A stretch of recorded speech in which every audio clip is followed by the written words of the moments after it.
Hello, welcome to Daily MCQ UPSC. Let's move on to today's prelims practice questions. Question number 1. Consider the following statements. Mauritius is the largest source of FDI during 2019-20 to India. Maharashtra garnered the highest share of FDI during 2019-20. The government allows 100% FDI under the automatic route in defense manufacturing. From the above three statements, which of the statements are correct? Answer to this question is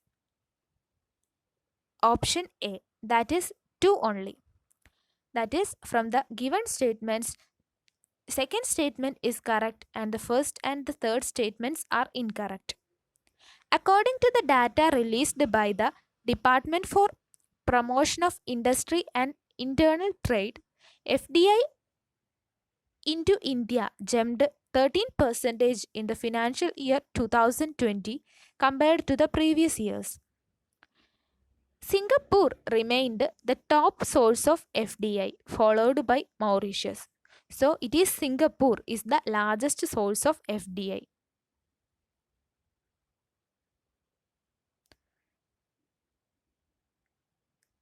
Among the states, Maharashtra garnered the highest share of FDI, that is 30%. Karnataka and Delhi followed with 18% and 17% respectively.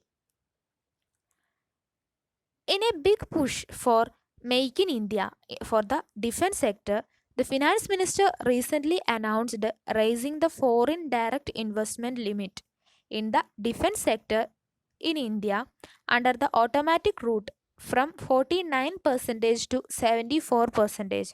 So recently it is 74%, not 100%. So answer to this question is option A, that is the second statement is correct. Moving on to the second question.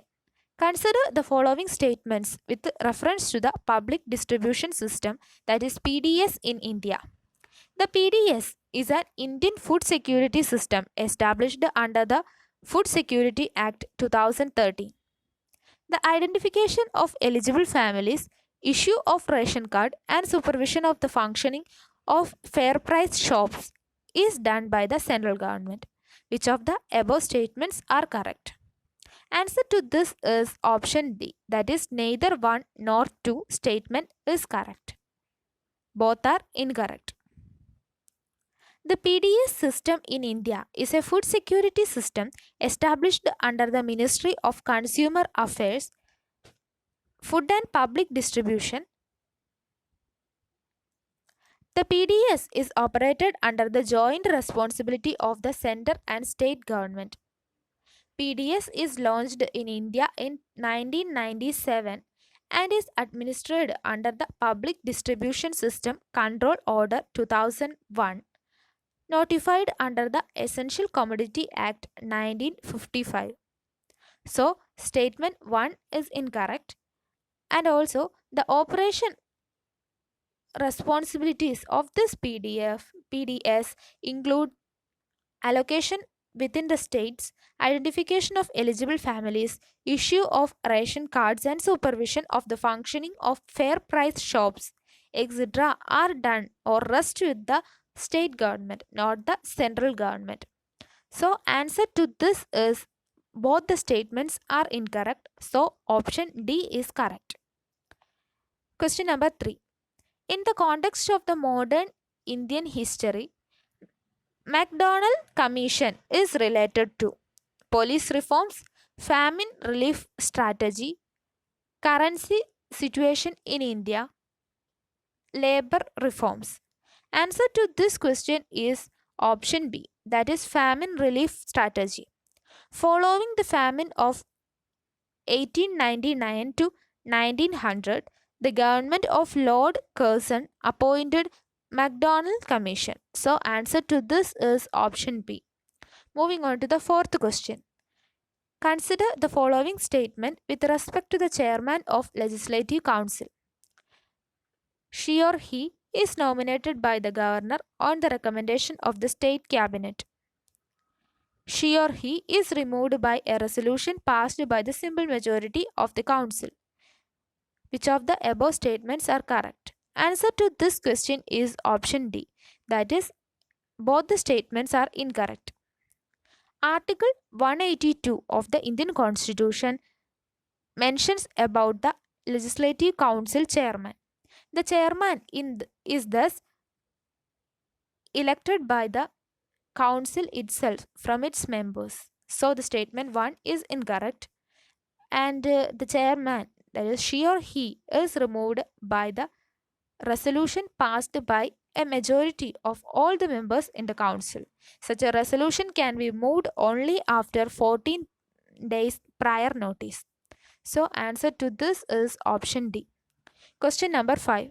Coral reefs exhibit a strong resilience against external disturbances. Which of the following factors contribute to the resilience? Healthy herbivore population, strong connectivity to healthy source reefs, evenness in the size of distribution of corals. Answer to this is option D. That is, all are correct. Coral reef resilience refers to a reef ecosystem's ability to